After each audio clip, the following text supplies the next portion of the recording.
இந்த சீப்பு செந்தில் ஒரு உடன்பிறப்பு பத்திரிக்கையாளர்கள் பேரில் இருக்கா. இப்போ பெங்களூரில் இதை விட அதிகமாக ஐடி இருக்குது. அது யார் கொண்டு வந்தா? ஹைதராபாத்தில் இருக்குது ஐடி இருக்குது. இப்போ இங்கே வந்த சுந்தர் பிச்சை அந்த புதிய தொழில்நுட்பம் ஏஐ தொழில்நுட்பத்துக்கு 10,000 கோடி ரூபா ஹைதராபாத்தில் இன்வெஸ்ட் பண்ணியிருக்காரு. ஏன் அங்கே போனார்? இது தெரியுமா சீப்பு செந்திலுக்கு? 4 கோடி ரூபாய்க்கு வீடு கட்டியிருக்கு, 50 லட்சம் ரூபாய்க்கு காரு வாங்கியிருக்கு. பெசன் நகரில் வேற இன்னொரு சின்ன வீடு ஒன்று இருக்கு. இந்த இத்தனை கோடி எப்படி இவருக்கு சொத்து சேர்ந்தது? இந்த ஸ்ரீதர் வேம்பு ஒரு ஐடி பூங்காவை ஹைதராபாத்தில் ஆரம்பிச்சிருக்கு. ஏன் அவர் தமிழ்நாட்டில் ஆரம்பிக்க? இந்த சிபி செந்தில் தெரியுமா? 40 வருஷம் பார்ட்னர் கேட்டார் சபரீசன். மெரிபா பன்னீர் சோடா, ஐ ட்ரஸ்ட் மெரிபா. ஜேம்ஸ் வசந்த்னு சொல்லிட்டு இசையமைப்பாளர் கார் நிப்பாட்டிட்டு போயிருக்காரு. கார் தாக்கப்பட்டிருக்குது. இது ஒரு தற்கொலையின் செயலா அல்லது ஒரு தருதலைகளின் செயலா அப்படின்னு சொல்லி போட்டிருக்கிறாரு. இந்த அணில் குஞ்சுகளும் தற்கொலைகள் தான் என் கார் கண்ணாடியை உடைச்சு விட்டாங்கிறாரு. உண்மைதான். காரணம் இனிமேல் அரசியல் இப்படித்தான் போகும். 15% வாக்கு வங்கியை விஜய் ஒரு 2 வருஷத்துல உருவாக்கி இருக்காரு. அது உண்மையான தற்கொலை தானே. கருத்துக்கு கருத்து பதில் சொல்லணுமே தவிர நீங்க கருத்துக்கு பதிலா கல்லு பதில் சொல்லக்கூடாது. ஐயா வணக்கங்க. வணக்கம் ஐயா. தேர்தல் முடிந்ததுக்கு பிறகு ஒவ்வொரு கட்சிகளும் தங்களுக்கு சாதகமான ஒரு மாற்றம் வரும் அப்படி எதிர்பார்க்குறாங்க. குறிப்பாக தமிழக வெற்றி கழகம் ஒரு உத்தேச அமைச்சரவை பட்டியலாம் வெளியிடுறாங்க. உள்துறை விஜய்க்கு, போக்குவரத்து துறை புஷி ஆனந்துக்கு, விவசாயத்துறை செங்கோட்டையனுக்கு, ஆதவ அர்ஜுனாவுக்கு பொருளாதார பிரிவு, நிதி அமைச்சர், இப்படி பல இதில் அர்ஜுனாவுக்கு செய்தி மற்றும் மக்கள் தொடர்பு இது மாதிரி பல விஷயங்களை வெளியிடுறாங்க. இதை ஒரு நம்பிக்கை, ஒரு காரண காரியத்தோட நம்பிக்கைன்னு பார்க்கறதா இல்லை மிகப்பெரிய கனவுலகத்தில் இருக்கிறாங்கன்னு புரிஞ்சுக்கிறதா? இல்லை, சினிமாக்காரர்கள் எப்பவுமே ஒரு கற்பனையில் தான் வாழ்வார்கள். படம் பூஜை போடும்போதே படம் 100 நாள் ஓடும். 2 படம் மினிமம் கேரண்டி ஓடிடுச்சுன்னா அண்ணா நீங்கள் தானே முதலமைச்சர். இப்படி ஒரு வட்டம் வந்துடும். அந்த வட்டம் தான் இப்போ விஜய்கிட்ட இருக்கு. இந்த வட்டம்தான் இப்போ நீங்கள் அந்த சினிமா கம்பெனியினுடைய கணக்கு புள்ள தான் வெங்கட்ராமன். அவர் இந்த நாட்டுடைய நிதியமைச்சர். உண்மையாகவே இதெல்லாம் நடந்தால் நான் வேலையாக அந்தமான் போய் செட்டில் ஆகிடலான்னு இருக்கேன். அங்கே தான் பல தியாகிகள் இந்த நாட்டுக்காக தியாகம் செய்து தூக்கில் தொங்கி வெள்ளைக்காரனோட சமரசமே ஆகாமல் பல உயிர் அங்கே உயிரோடு போனால் அங்கே எலும்புக்கூடு கூட வரல. அப்படி அங்கே ஒரு இடம் இருக்குது அந்தமானில். அப்போது இதையெல்லாம் வைத்து பார்க்குற பொழுது இது அண்ணாதுரை ஆரம்பித்த அரசியல் அரிச்சுவடி. பெரியாரை காலி செய்து, பெரியாரை ஒழித்து, பெரியாருடைய கொள்கைகளை எல்லாம் குழி தோண்டி புதைத்து அண்ணா என்னைக்கு இந்த சினிமாவை கொண்டு வந்து உள்ளே விட்டாரோ, தம்பி உன் தங்க முகத்தை காமி. எம்ஜிஆரை பொறுத்த வரைக்கும் எம்ஜிஆர் ஏழை எளிய மக்களுக்கு இன்றைக்கி ஒரு கடவுளாக இருக்கார். ஆனால் அந்த எம்ஜிஆரோடு முடிந்து போய்விட்டது. எம்ஜிஆருக்கு பிறகு அது இன்னும் அதிகமான சினிமாத்தனமாக தான் இருந்தது. எம்ஜிஆர் மறைவுக்கு பிறகு வந்து ஜானகி ஆகட்டும், ஒரே நாளில் 29 நாள் இருந்தாங்க. 29 நாளாக பல பேர் இரவோடு இரவாக பெரிய கல்வி தந்தை ஆகிட்டான்.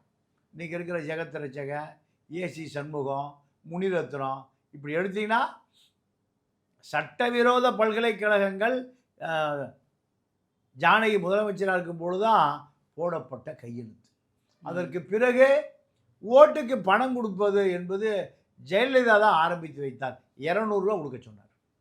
200 ரூபாய்க்கு என்ன கிடைக்கும் என்பது ஜெயலலிதாவுக்கு தெரியாது. ஏன்னா நடிகை வீட்டு பிள்ளை, நடிகை வீட்டு நாய் இறந்து போச்சுன்னா அவ்வளோ பேர் வருவான். நடிகை இறந்து போனால் ஒரு ரூபாய் வரமாட்டான். ஏன்னா ஊர் பெரிய மனுஷனுக்கு நடிகை தேவை. அப்போ இப்படி தான் ஜெயலலிதாவுக்கு பிறகு வந்த ஆட்சி ஜெயலலிதா ஆட்சி தான். அப்புறம் கருணாநிதி ஆட்சி தான். இப்போ கடைசியில் எங்கே போய் நிற்கிதுன்னா ஒரு காமெடி ஆட்சியாக இருக்குது. காமராஜ் இருந்த அந்த இடத்துல, கக்கன் இருந்த அந்த இடத்துல இந்த கோடம்பாக்கம் களிசடைகளை வைத்து பார்க்க மனசு ரொம்ப வலிக்குது. இந்த மக்கள் அறியாமை என்ற இருளில் மூழ்கி கிடக்கிறார்கள். அதனால தான் பெரியாருடைய கொடி கருப்பு கொடி, கருப்பு சரிங்க. சட்டை. சரிங்க. இப்போ இன்னொரு பக்கம் அதிமுகவிலயும் இதே போல பலரும் வந்து தனக்கு முதலமைச்சர் வேணும், துணை முதலமைச்சர் வேணும் அப்படிங்கிற அங்க போட்டிகளும் வருது. அதிமுகக்குள்ளேயும் இதே போல எங்களுக்கெல்லாம் பதவிகள் வேணும் அப்படின்னு சொல்லி ஒரு போட்டி போடுறதா ஒரு செய்திகள் வருது. அதிமுகக்குள்ள என்ன நடக்குதுங்க? இப்போ எடப்பாடியை பொறுத்த வரைக்கும் அதிமுக எப்படியும் ஆட்சி அமைச்சரலான்னு நம்புறாரு. ம். அப்படி நம்புகிற பொழுது சௌமியா எங்களுக்கு இந்த கேபினட்டில் அமைச்சரவையில் எங்களையும் இணைத்துக் கொள்ளுங்கள், எங்களுக்கும் ஒரு அமைச்சர் கொடுங்க, நாங்கள் உங்களுக்கு விசுவாசமாக இருக்கோம். இப்படி நேரடியாகவே சௌமியா எடப்பாடிகிட்ட கோரிக்கை வச்சுருக்காங்க. நாங்கள் அதை விஜயகாந்த் வந்த பிறகு, ராமதாஸ் பிரிந்த பிறகு எங்கள் கட்சி ரொம்ப அழிஞ்சு போச்சு, எல்லாம் விசில் சின்னத்துக்கு போயிட்டான். அதனால் நீங்கள் எங்களுக்கு ஒரு கேபினெட்டை கொடுத்தீங்கன்னா, மந்திரி கொடுத்தீங்கன்னா, நாங்கள் எங்களுடைய மீண்டும் பழைய இழந்த செல்வாக்கை தக்க வைத்து கொள்ளுவோம். 5 ஆண்டு காலத்தில் நாங்கள் அதிமுகவோடு தான் தொடர்ந்து பயணிப்போம். எங்களுக்கு அங்கீகாரம் கொடுத்ததே ஜெயலலிதா தான். 98ல் டெல்லி பாஜக அரசு அமைவதற்கு அதிமுக பாஜக பாமக கூட்டு எங்களுக்கு டெல்லி அங்கீகாரம் கொடுத்தது அதிமுக தான், ஜெயலலிதா தான். அதனால் தயவுசெய்து மீண்டும் எங்களை ஒரு அங்கீகாரம் கொடுங்க. இப்படி அந்தம்மா துணை முதலமைச்சர் கேட்டு எடப்பாடியிடம் கோரிக்கை வைத்திருக்கு. அதே போல் உதயகுமார் ஓபிஎஸ் போயிட்டார், முக்குளத்தூருடைய பிரதி எனக்கு நீங்கள் துணை முதலமைச்சர் பதவி கொடுங்க, மதுரைக்கு கீழே கட்சி அமோகமாக வளர்த்துறேன். அவர் ஒரு ஜெயலலிதா பேரில் ஒரு கோயில் கட்டினார், சோறுகீரெலாம் போட்டார், ஆட்சி போனோடனே கோயில் எடுத்து மூடிட்டார். அவர் ஒரு மகா நடிகர். ஜெயலலிதா இருக்கும்போது கோயிலுக்கு செருப்பு போட்டு வரக்கூடாது, அம்மா இருக்கிறது கோயில்னு செருப்பே போட்டு வர வெறுங்காலில் வருவார். அம்மா குடிச்ச நீ நடிக்காதையா போயான்னு, அந்த மாதிரி நடிகர். அவரும் இப்போ துணை முதலமைச்சர் கேட்குறாரு. கோவை கொங்கு பெல்ட்டிலிருந்து வேலுமணியும் துணை முதலமைச்சர் கேட்குறாரு. இப்படி எடப்பாடிக்கு கடுமையான நெருக்கடி. வன்னியர் பெல்ட்டிலிருந்து எனக்கு நீங்கள் துணை முதலமைச்சர் கொடுக்கணும். சிவி சண்முகம் ஒரு துணை முதலமைச்சர், சௌமியா அன்புமணி துணை முதலமைச்சர், உதயகுமார், எஸ்பி வேலுமணி. இப்போ 4 துணை முதலமைச்சரோடு பதவி ஏற்க வேண்டிய நிலைமையில் எடப்பாடி இருக்கார். 4 துணை முதலமைச்சர்லாம் உண்டா? 4 துணை முதலமைச்சர்லாம் ஆக்க முடியுமா? இல்லை, அவங்க கோரிக்கை வைக்கிறாங்க. இந்த கோரிக்கை எத்தனை பேர் துணை முதலமைச்சராக ஆக்கப்படுவார்கள் என்று தெரியல. ஆனால் 5 துணை முதலமைச்சருக்கு அரசியலமைப்பு சட்டத்தில் வாய்ப்பு இருக்குங்கிறாங்க. இப்போ கட்சிகளில் பார்த்தீங்கன்னா ஒரு 10 துணை பொதுச் செயலாளர் இருப்பாங்க, 10 பொதுச் செயலாளர் இருப்பாங்க. அதே போல தான் இப்போ அதிகாரத்தை நோக்கி எடப்பாடி தரப்பும் பிஜேபி தரப்பும் எங்களுக்கு ஒரு துணை முதலமைச்சர் கொடுங்கன்னு ஒரு கோரிக்கை வைத்திருக்கிறதாகவும் தகவல் உண்டு. அப்போ 5 துணை முதலமைச்சர் ஃபுல்லாயிருச்சு. 5 துணை முதலமைச்சர் வைத்துக்கொண்டு எடப்பாடி முதலமைச்சராக இருக்க முடியுமா என்பதுதான் இப்போ கேள்வி. அதிமுக தரப்பில் 18 மாவட்ட செயலாளர்கள் எடப்பாடியினுடைய கட்டுப்பாட்டுக்கே வர மறுத்து விட்டார்கள்.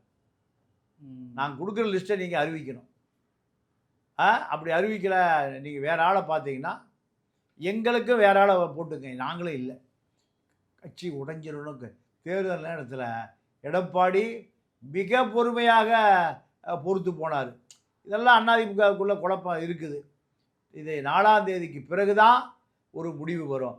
அமைச்சரவை பட்டியலை தயார் செய்து கொண்டு இருக்கிறார் எடப்பாடிங்கிற தகவல் இருக்குது.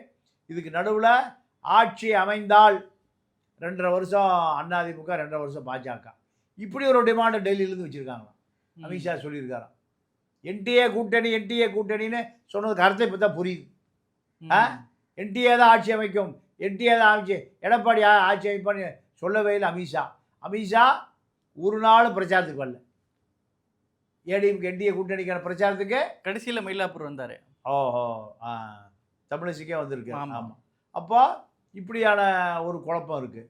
இந்த குழப்பத்தெல்லாம் மீறி எடப்பாடி முதலமைச்சர் ஆவாரா, 5 முதலமைச்சர்களோடு, இதெல்லாம் 4ஆம் தேதி தான் பல கேள்விகளுக்கு விடை தெரியும். சரிங்க. இன்னொரு சமூக வலைதளங்களில் பெருசாக போனது என்னென்னா, தமிழ் கேள்வி செந்தில் இருக்காருங்களா, அவர் ஒரு வீடியோ போட்டிருக்காரு.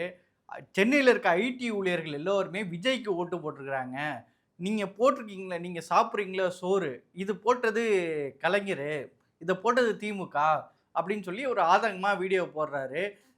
இங்கே இருக்கிற ஐடி ஊழியர்களுக்கு சோறு திங்கிறதுக்கு கருணாநிதி தான் காரணமா? இல்லை, அவரை பொறுத்த வரைக்கும் சீப்பு செந்தில் ஒரு திமுக உடன்பிறப்பு பத்திரிகையாளர் பேரில் இருக்கார். 4 கோடி ரூபாய்க்கு வீடு கட்டியிருக்கார். 50 லட்சம் ரூபாய்க்கு காரு வாங்கியிருக்கார். பெசன்ட் நகரில் வேறு இன்னொரு சின்ன வீடு ஒன்று இருக்கான். வீடு தான் சின்னது, கட்டடம் பெருசு. இப்படியான தகவல்லாம் வருது. அப்போ இவரை பொறுத்த வரைக்கும் இந்த இத்தனை கோடி எப்படி இவருக்கு சொத்து சேர்ந்தது? இந்த சொத்து கணக்கு திமுகவில் இருக்கக்கூடிய அமைச்சர்கள் அதாவது பணி மாறுதலில் சம்பாதிச்ச காசு, போஸ்டிங்கில் சம்பாதிச்ச காசு, கான்ட்ராக்டில் சம்பாதிச்ச காசு, இதெல்லாம் தான் இந்த சீப்பு செந்திலுக்கு கோடிகளை குவித்திருக்கு. எந்த பத்திரிகை நிறுவனம் கோடிகளில் வாழ்ந்ததாக வரலாறு இல்லை. எல்லாம் பஞ்ச பராரியாக தான் இருப்பான்.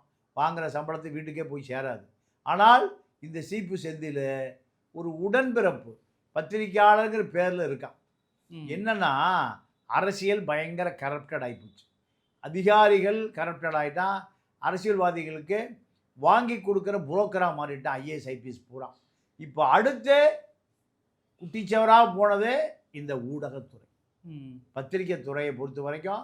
நீங்கள் சீப்பு செந்திலை போன்ற ஒரு ஆள் போதும்.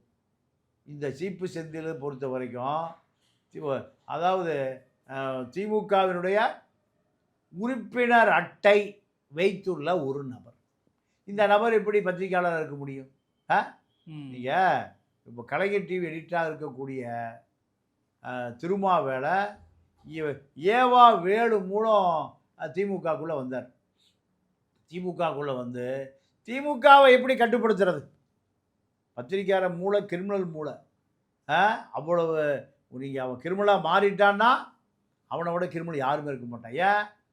போலீஸ்காரங்கிட்ட மாமூல் வாங்குகிற ஒரே துறை பத்திரிக்கை துறை தான். போலீஸ்காரனே உலக மகா திருடர்கள். ரோட்டில் இருக்கிற டிராஃபிக் போலீஸ், அதாவது வடை சுட்டு தள்ளு வண்டிக்காரனை போய் காசு லஞ்சம் வாங்குகிற துறை போலீஸ் துறை. அந்த போலீஸ் துறையிட்ட மாமூல் வாங்குகிற ஒரே துறை பத்திரிகையாளர் துறை தான். தினேஷ் என்ற ஒரு ஆனந்த விகடன் போட்டோகிராஃபரை முதலமைச்சர் ஸ்டாலினுக்கு பிஏ வாக்கியவர் இந்த திருமாவேளை.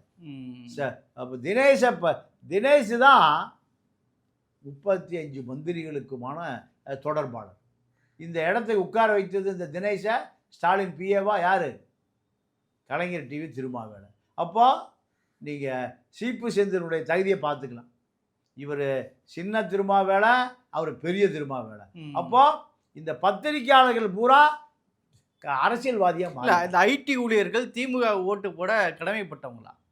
இல்லைங்க, அதாவது எந்த ஊழியராக இருந்தாலும் ஜனநாயகம் என்பது அவரவருடைய விருப்பத்தை பொறுத்தது, அவரவருடைய கொள்கையை பொறுத்தது.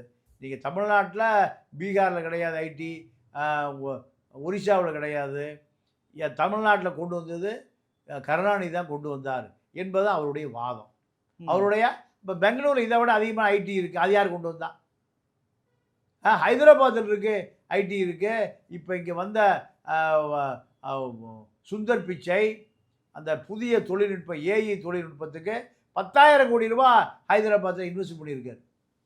ஏன் அங்கே போனார்? இது தெரியுமா சீப்பு செந்திலுக்கு? 40 வருஷம் பார்ட்னர் கேட்டார் சபரீசன். இது மறுக்க முடியுமா? ஸ்ரீதர் வேம்பு அமெரிக்காவில் பல ஆயிரம் கோடியை ஏமாற்றி விட்டு தப்பி வந்த ஒரு பச்சை தமிழன் ஸ்ரீதர் வேம்பு. அமெரிக்கா ஐடி ஃபீல்டில் அங்கே போனாலும் பிடிச்சி ஜெயிலில் போட்டுருவான். இந்த ஸ்ரீதர் வேம்பு ஒரு ஐடி பூங்காவை ஹைதராபாத்தில் ஆரம்பிச்சிருக்காரு. ஏன் அவர் தமிழ்நாட்டில் ஆரம்பிக்கலை? இந்த சீப்பு செந்திலுக்கு தெரியுமா? இந்த மானங்கட்ட சீப்பு செந்திலுக்கு பத்திரிகையாளர் பூரா ஊழல்வாதியாக மாறிட்டான். இதனுடைய தொடர்ச்சி தான் இந்த சீப்பு செந்தில், இணையாசிரியன் காமராஜ், இந்த கோசல் செத்தே போயிட்டான். 49 வருஷம் செத்து போயிட்டான். அவ்வளவு ஊழல். அந்த நிறுவனத்தில் தூக்கி வீசி எறியப்பட்டார். பல நிறுவனங்கள் தூக்கி வீசி வீசி எறியப்பட்டிருக்கு. அப்போ இது போன்ற பத்திரிகையாளர்கள் என்ற போர்வையில் உள்ள பல பேர் அரசியல்வாதிகளுக்கும் அதிகாரிகளுக்கும் தரகராக மாறி மக்களை உண்மையை கொள்ளுவது தான் இவருடைய வேலை. சரிங்க. இப்போ இன்னொரு பக்கம் ஜேம்ஸ் வசந்த்னு சொல்லிட்டு ஒரு இசையமைப்பாளர், நிறைய நிகழ்ச்சிகள்லாம் வருவார். நேற்று அவர் வந்து ஒரு ஹோட்டலுக்கு என்னமோ போயிருக்கிறாரு, கார் நிப்பாட்டிட்டு போயிருக்கிறாரு, கார் வந்து தாக்கப்பட்டிருக்குது. இது வந்து ஒரு தற்கொலைகளின் செயலா அல்லது ஒரு தருதலைகளின் செயலா அப்படின்னு சொல்லி போட்டிருக்கிறாரு. அவர் விஜய் குறித்து அதிகமாக எதிர்த்து பேசியதுடைய வெளிப்பாடு தான் நடந்திருக்கும் அப்படின்றாரு. ஜேம்ஸ் வசந்தோடைய கார் தாக்கப்பட்டதை எப்படி பார்க்கறதுங்க? இல்லை, ஜேம்ஸ் வசந்தன் பொறுத்த வரைக்கும் அவர் ஒரு இசையமைப்பாளராக அறிமுகமானவர். இந்த ஜேம்ஸ் வசந்தன் தாவேகாவை கடுமையாக தாக்கி திமுகவுக்கு ஆதரவு நிலை எடுத்ததாக அவர் மீது ஒரு விமர்சனம் இருந்தது. இந்த இது போன்ற அவர் ஒரு கிறிஸ்டின் மிஷினரி, கிறித்துவ மிஷினரிகளுடைய வாக்குகள் எல்லாம் தாவேகாவுக்கு போதுன்னு அவர் ரொம்ப வருத்தப்பட்டிருக்கார். அந்த வாக்குகள் நீங்கள் திமுகவுக்கு தான் போகணும்னு அவருடைய இன்ஸ்டாகிராம் பக்கத்தில், சமூக வலைதளங்கள் இதிலெல்லாம் தொடர்ந்து பிரச்சாரம் பண்ணி வந்திருக்கார். அப்போ அது உண்மையான தற்கொலை தானே. கருத்துக்கு கருத்து பதில் சொல்லணுமே தவிர நீங்கள் கருத்துக்கு பதிலாக கல் பதில் சொல்லக்கூடாது. அவர் கண்ணாடியை உடைச்சா அதுதான் கருத்துக்கு பதிலாக. இப்போ அவர் என்ன சொல்கிறாரு, என்ன இந்த அணில் குஞ்சுகளும் தற்கொலைகள் தான் என் கார் கண்ணாடியை உடைச்சி விட்டாங்கங்கிறார். உண்மைதான். காரணம், இனிமேல் அரசியல் இப்படி தான் போகும். அரசியல் என்பது இனிமேல் எப்படி போகும்னா சொற்களுக்கு பதில் கற்கள் தான். ஏன்னா ஒரு 15% வாக்கு வங்கி விஜய் ஒரு 2 வருஷத்தில் உருவாக்கியிருக்கார். அப்படி உருவாக்குற அத்தனை பேருமே சொற்களுக்கு சொந்தக்காரர்கள் இல்லை, கற்களுக்கு சொந்தக்காரர்கள் தான். கற்களுக்கும் முற்களுக்கும் சொந்தக்காரர்கள் தான். அப்போ இதையெல்லாம் வைத்து பார்க்கிற பொழுது அரசியல் இன்னும் மலிவான கடைச்சரக்காக மாறிவிடும்.